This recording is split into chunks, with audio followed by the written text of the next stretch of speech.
আপনি খুব সহজেই বুঝতে পারবেন যে আপনার শখের খরগোশটি গর্ভবতী আছে কিনা। আসসালামু আলাইকুম, র্যাবিট কিপিং এর আরও একটি নতুন এপিসোডে স্বাগতম আপনাকে। তো বন্ধুরা, আশা করি সকলেই ভালো আছেন। তো আমি প্রতিবারের মতো আবারও একটি নতুন ভিডিও নিয়ে হাজির হলাম আপনাদের মাঝে। তো বন্ধুরা, আজকের ভিডিওটি আপনাদের জন্য অত্যন্ত গুরুত্বপূর্ণ, কারণ আমার কাছে একটা ভাই কমেন্ট করতেছে, একটা ভাই না অনেক ভাই কমেন্ট করছে যে ভাই গর্ভবতী খরগোশ কিভাবে চিনবো, বা 30 দিনের প্লাস হয়ে গেছে কিন্তু এখনও বাচ্চা দিচ্ছে না। তো এই বিষয় নিয়ে আমি আজকে ক্লিয়ার আলোচনা করব।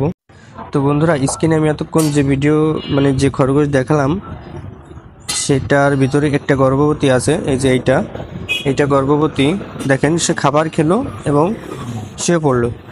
এটা একটা বিষয় যে গর্ভবতী খরগোশ ম্যাক্সিমাম সময়ই শুয়ে থাকে এবং তার পেটের দিকটা একটু ফোলা থাকে, এটা স্বাভাবিক।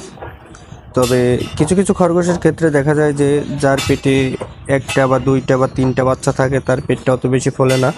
এই যে একটা খরগোশ, এটি গর্ভবতী না। এইটা আর ওইটা, এই দুইটাই একই বয়সের, এরা প্রথমবার বাচ্চা দিবে।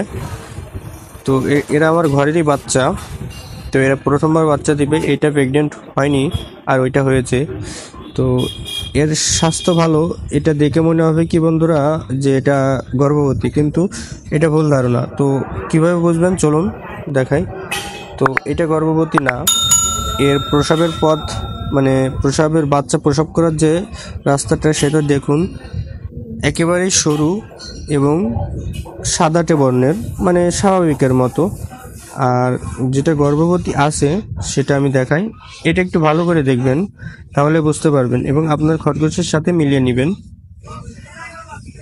তো আমি গর্ভবতীটা দেখাই। এই যে এটা গর্ভবতী, এটা ধরলে বুঝতে পারবেন এর ওজন ভারী এবং এর প্রসবের রাস্তাটা টকটকে লাল এবং ফুলে থাকবে।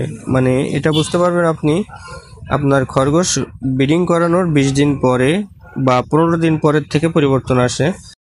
এবং একটা রানিং খরগোশ হিটে আসছে কিনা সেটা বুঝবেন, তার প্রসবের পরটা একটু ভেজা ভেজা থাকবে আর এমনি সময় দেখবেন ছোট হয়ে থাকবে। তো এই ছিল আজকের ভিডিওতে বন্ধুরা, ভালো থাকবেন।